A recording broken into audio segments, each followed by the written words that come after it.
Hello students and parents, welcome to my channel. ये है e learning platform. आज हम बात करेंगे हिस्ट्री के chapter number 8 states after the Maurya empire, यानी मौर्य साम्राज्य के बाद के राज्य। इस चैप्टर में 6 पॉइंट कवर किए गए हैं। The Shunga dynasty, Indo Greek Kings, Kushana Kings, the Gupta dynasty, the Vardhan dynasty, powers in north east India. Dynasty का मतलब है वंश या खानदान। शुरू करते हैं फर्स्ट पॉइंट से। द शुंगा डायनेस्टी, शुंगा वंश। After Emperor Ashoka, Maurya power started declining. The last Maurya emperor was called Brihadrata. The Maurya general Pushyamitra Shunga revolted against Brihadrata, killed him and became the king himself. सम्राट अशोक के बाद मौर्य सत्ता का पतन शुरू हुआ। अंतिम मौर्य सम्राट को बृहद्रथा कहा जाता था। मौर्य जनरल पुष्यमित्रा शुंगा ने बृहद्रथा के खिलाफ विद्रोह किया, उसे मार दिया और खुद राजा बन गया। सेकेंड पॉइंट है Indo Greek Kings.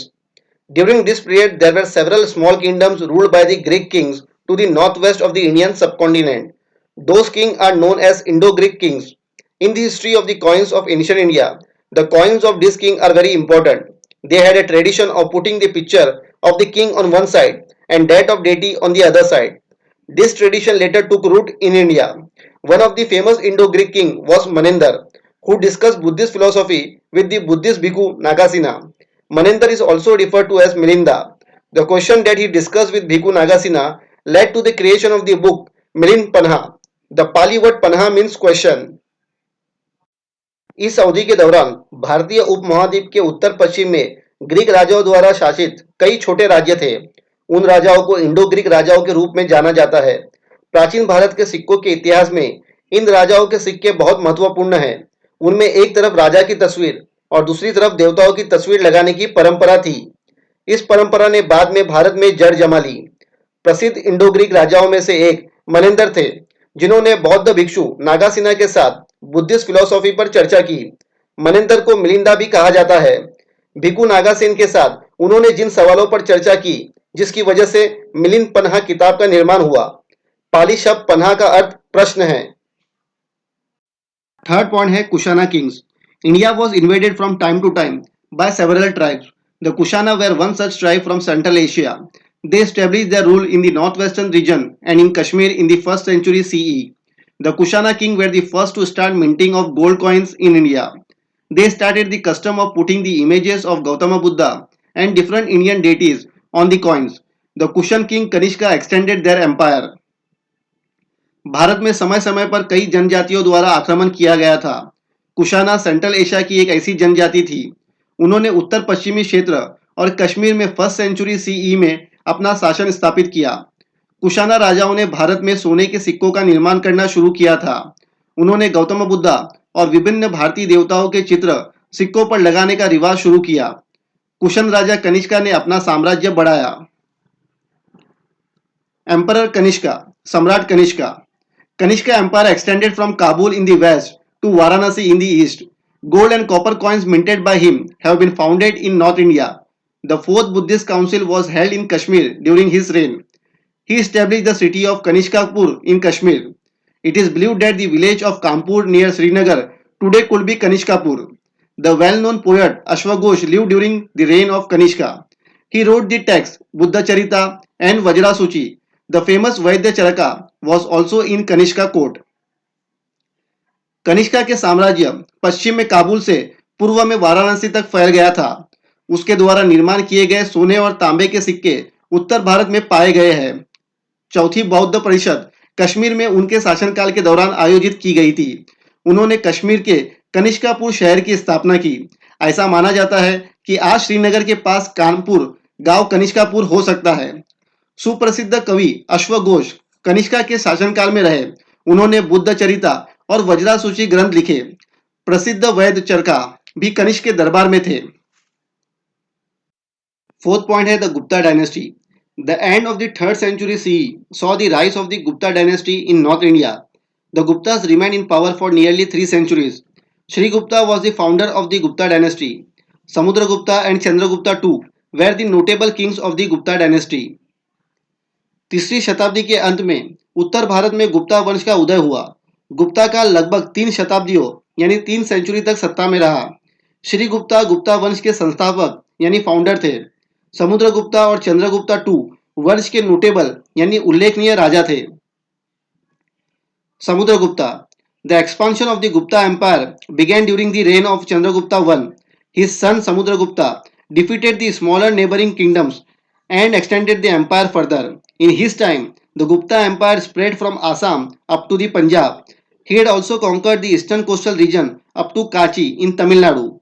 Due to these victories, his power came to be recognized everywhere. As a result, kings on the northwestern frontier as well as those in Sri Lanka made treaties of friendship with him. A pillar inscription at Prayag describes Samudragupta conquests and victories. This inscription is known as Prayag Prashasti and also as Allahabad Prashasti. He was an expert Veena player. He minted coins which had a variety of images engraved on them. In one of them, he is seen playing the Veena. His name Samudragupta is engraved on it. Samudragupta, Gupta साम्राज्य का विस्तार Chandragupta one के शासनकाल के दौरान शुरू हुआ। उसके पुत्र समुद्रगुप्ता ने छोटे पड़ोसी राज्यों को हराकर साम्राज्य को और आगे बढ़ाया। उनके समय में गुप्ता साम्राज्य आसाम से पंजाब तक फैला था। उन्होंने तमिलनाडु में कांची तक के पूर्व तटीय क्षेत्रों को भी जीत लिया।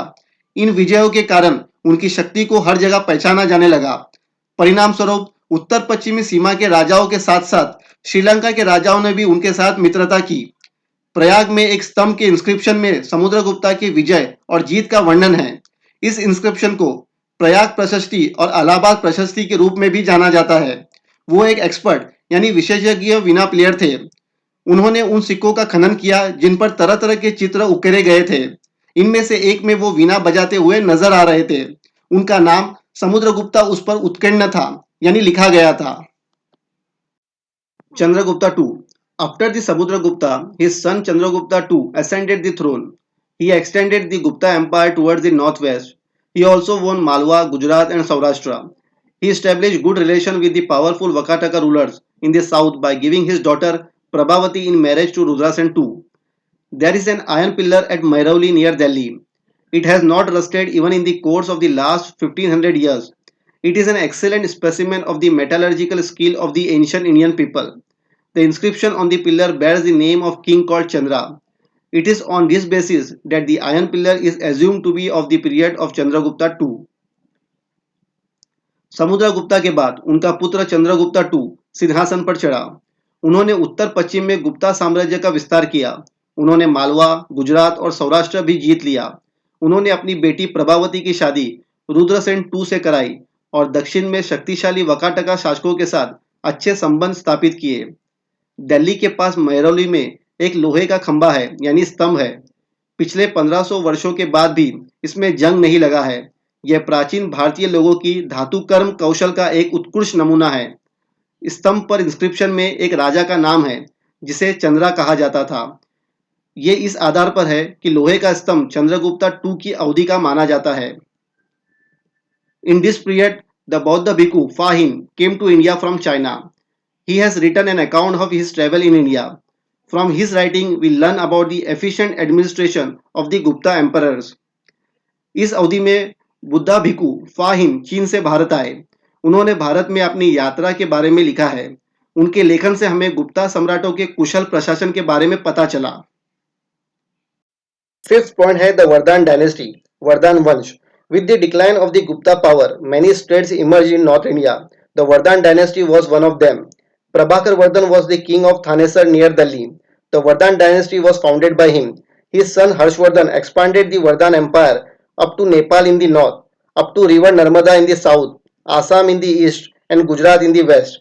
He had cordial relations with Raja Bhaskarvarman of Kamrup, that is ancient Assam. He had also established friendly relations with the Emperor of China and even sent his ambassador to the Chinese court. Gupta शक्ति के पतन के साथ उत्तर भारत में कई राज्य उभरे। वर्धन वंश उनमें से एक था। प्रभाकर वर्धन दिल्ली के पास थानेसर का राजा था। वर्धन वंश की स्थापना उनके द्वारा की गई थी। उनके पुत्र हर्षवर्धन ने वर्धन साम्राज्य का विस्तार किया, उत्तर में नेपाल तक, दक्षिण में नर्मदा नदी तक, पूर्व में आसाम तक और पश्चिम में गुजरात तक। उनके कामरूप के राजा भास्कर वर्मन के साथ मैत्रीपूर्ण संबंध थे, अर्थात प्राचीन आसाम। उन्होंने चीन के सम्राट के साथ मैत्रीपूर्ण संबंध भी स्थापित किए थे और यहाँ तक कि अपने राजदूत को चीनी दरबार में भी भेजा था। The capital of Harshvardhan Empire was Kannauj.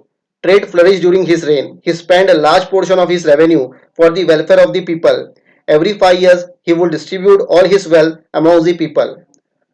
Harshvardhan के साम्राज्य की राजधानी कन्नौज थी। उनके शासनकाल में व्यापार पनपा यानी व्यापार की अच्छी तरह से बढ़ोतरी हुई।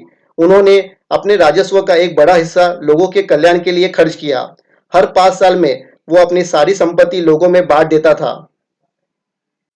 The court poet Banabhatta wrote Harshacharita, a biography of Emperor Harshvardhan.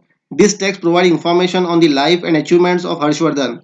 Harshvardhan had become a follower of Buddhism but gave generous patronage to others' religion too. He wrote 3 Sanskrit plays, Ratnavali, Naganand, and Priyadarshika. The Buddhist bhikkhu Yuan Chuang had come to India from China during his regime. He traveled to all parts of India. He stayed at the Nalanda University for 2 years. On returning to his homeland, he translated many Buddhist manuscripts into Chinese. दरबार के कवि बनभट्टा ने सम्राट हर्षवर्धन की जीवनी हर्षचरिता लिखी। ये पाठ हर्षवर्धन के जीवन और उपलब्धियों के बारे में जानकारी प्रदान कराता है। हर्षवर्धन बौद्ध धर्म के अनुयायी यानी फॉलोवर बन गए थे, लेकिन अन्य धर्मों की वो आदर और संरक्षण करते थे। उन्होंने 3 संस्कृत नाटक लिखे, रत्नावली, नागानंद और प्रियदर्शिका। बौद्ध भिक्षु युआन चुआंग इनके शासन के दौरान चीन से भारत आए थे। उन्होंने भारत के सभी हिस्सों की यात्रा की। वो 2 साल तक के नालंदा यूनिवर्सिटी यानी विश्वविद्यालय में रहे। अपने वतन लौटने पर उन्होंने कई बुद्धिस्ट मनुस्क्रिप्ट का चाइनीज भाषा में अनुवाद किया यानी ट्रांसलेट किया। Powers in the north east India. A story in Mahabharata tells about the marriage of Arjuna and Ulupi, the princess of Manipur state in East India. The state of Kamrup emerged in the 4th century CE. It was established by Pushyavarman. His name has been mentioned in the pillar inscription of Samudragupta at Allahabad. Many inscriptions of the Kamrup kings are available. The epics Mahabharata and Ramayana use the name Pragjyotish for Kamrup. The capital of that state was Pragjyotishpur. Today we know it as the city of Guwahati in Assam. Mahabharata में एक कहानी अर्जुन और उलूपी के विवाह के बारे में बताती है। उलूपी पूर्वी भारत में मणिपुर राज्य की राजकुमारी थी। कामरूप राज्य का उदय हुआ 4th सेंचुरी सीई में। पुष्यवर्मन द्वारा इसे स्थापित किया गया था। समुद्रगुप्ता के स्तंभ के इंस्क्रिप्शन में उनके नाम का उल्लेख किया गया है, जो इलाहाबाद में है। अनेक कामरूप राजाओं की इंस्क्रिप्शन उपलब्ध है। महाभारत और रामायण के महाकाव्य में प्रागज्योतिष नाम का उपयोग करते हैं कामरूप के लिए। इस राज्य की राजधानी थी प्रागज्योतिषपुर। आज हम इसे आसाम के गुवाहाटी शहर के रूप में जानते हैं। In the book Periplus of Erythraean Sea, Kamrup is mentioned as Kirhadia or the region of the Kirat people. The Kamrup kingdom extended in the Brahmaputra river basin, Bhutan, some parts of Bengal and Bihar. During the reign of King Bhaskar Varman, Yuan Chuang has visited Kamrup. Periplus of Erythraean Sea इस किताब में कामरूप का उपयोग किरहादिया या किरात लोगों के क्षेत्र के रूप में किया गया था। कामरूप साम्राज्य का विस्तार ब्रह्मपुत्र नदी, भूटान, बंगाल और बिहार के कुछ हिस्सों तक हुआ था। राजा भास्कर वर्मन के शासनकाल के दौरान युआन चुआंग ने कामरूप का दौरा किया था। In this chapter we learn about the different kingdoms in north India that emerged in the period after the Mauryas. Similarly, we also learned about the situation in the northeastern part of India during that period. In the next chapter, we will get acquainted with the kingdom of the south of the same period. इस chapter में हमने उत्तर भारत के विभिन्न राज्यों के बारे में सीखा जो मौर्यों के बाद की अवधि में उभरे। इसी प्रकार हमने उस अवधि के दौरान भारत के पूर्वोत्तर भाग की स्थिति के बारे में भी जाना। अगले चैप्टर में हम उसी अवधि के दक्षिण के राज्यों से परिचित होंगे। शुरू करते हैं question answers. Can you tell the kings who started the minting of gold coins in India? जिन राजाओं ने भारत में सोने के सिक्कों का खनन शुरू किया था। Answer Kushana. The city established by Kanishka in Kashmir, Kashmir में कनिष्क द्वारा स्थापित किया गया शहर। Answer Kanishkapur. The king who played the veena, राजा जिसने वीणा बजाया हो। Answer Samudragupta. Another name for Kamrup, Kamrup का एक और नाम। Answer Assam. Discuss and write, emperor Kanishka, सम्राट Kanishk. Answer Kanishka was a famous king of Kushanas. His empire extended from Kabul in the northwest to Varanasi in the east. Gold and copper coins minted by him have been founded throughout North India. The fourth Buddhist council was held in Kashmir during his reign. Kanishka कुषाणों का एक प्रसिद्ध राजा था। उसका साम्राज्य उत्तर पश्चिम में काबुल से पूर्व में वाराणसी तक विस्तृत यानी फैला हुआ था। उसके द्वारा बनाए गए सोने और तांबे के सिक्के पूरे उत्तर भारत में पाए गए थे। कश्मीर में चौथे बुद्ध परिषद का आयोजन उनके शासनकाल में हुआ था। The iron pillar at Mehrauli, Mehrauli में लोहे का स्तंभ। Answer. It is believed that an iron pillar was erected at Mehrauli near Delhi during the reign of the Gupta Emperor Chandragupta II. This iron pillar has not rusted and is in sound condition even today. This pillar is a symbol of the technical progress made in the ancient India. ऐसा माना जाता है कि गुप्ता सम्राट Chandragupta II के शासनकाल के दौरान दिल्ली के पास मैरौली में एक लोहे का स्तंभ बनाया गया था। इस लोहे के स्तंभ यानी खंभे पर जंग नहीं लगा है और आज भी वो अच्छी स्थिति में है। यह स्तंभ प्राचीन भारत में की गई तकनीकी प्रगति का प्रतीक है। Make a list of the various books and authors mention in the lesson. Chapter में मेंशन अलग अलग किताबों और लेखकों की लिस्ट बनाओ। Answer, Milind Panha, question discuss between Milinda and bhikkhu Nagasena, Buddha Charita and Vajra Suchi, अश्वघोष, Harsha Charita, Banabhatta, Periplus of the Erythraean Sea. Make a comparative chart of the Vardhan and Gupta dynasties based on the following points. दिए गए पॉइंट के बेसिस पर हमें कंपैरेटिव चार्ट बनाना है वर्धन और Gupta dynasties का। पहला पॉइंट है फाउंडर, संस्थापक। Gupta dynasty was founded by Shri Gupta. Gupta वंश की स्थापना श्री गुप्ता ने की थी। Vardhan dynasty was founded by Prabhakar Vardhan. Vardhan वंश की स्थापना प्रभाकर वर्धन ने की थी। सेकेंड पॉइंट है expansion of the kingdom, empire, साम्राज्य का विस्तार। The Gupta empire extended from Punjab to Assam and the eastern coastal region up to Kanchi during the reign of Samudragupta. Chandragupta II extended it up to the northwest, annexed the region of Malwa, Gujarat and Saurashtra in the west. Samudragupta के शासनकाल के दौरान गुप्ता साम्राज्य का विस्तार पंजाब से आसाम तक और पूर्वी तटीय क्षेत्र में कांची तक हुआ था। चंद्रगुप्ता II ने इसे उत्तर पश्चिम तक बढ़ाया। पश्चिम में मालवा, गुजरात और सौराष्ट्र के क्षेत्रों पर कब्जा कर लिया। The Vardhan empire was expanded to Nepal in the north, up to the river Narmada in the south, up to Assam in the east and Malwa in the west by Harshavardhan. Harshavardhan द्वारा वर्धन साम्राज्य का विस्तार उत्तर में नेपाल तक, दक्षिण में नर्मदा नदी तक, पूर्व में आसाम तक और पश्चिम में मालवा तक था। थर्ड पॉइंट है achievements. Establish a vast empire, एक विशाल साम्राज्य की स्थापना की। पैट्रोनाइज आर्ट्स एंड लर्निंग, कला और सीखने को संरक्षण दिया। Made treaties of friendship with kings in the north west and Sri Lanka, उत्तर पश्चिम और श्रीलंका में राजाओं के साथ मित्रता की। Erected iron pillar at Mehrauli, Mehrauli में लोहे का स्तंभ खड़ा किया। Prosperity and wellbeing of the subject, प्रजा की समृद्धि की और उनका कल्याण किया। एक्सीलेंट एडमिनिस्ट्रेशन, उत्कृष्ट प्रशासन। इस्टेब्लिश अ वास्ट एम्पायर, एक विशाल साम्राज्य की स्थापना की।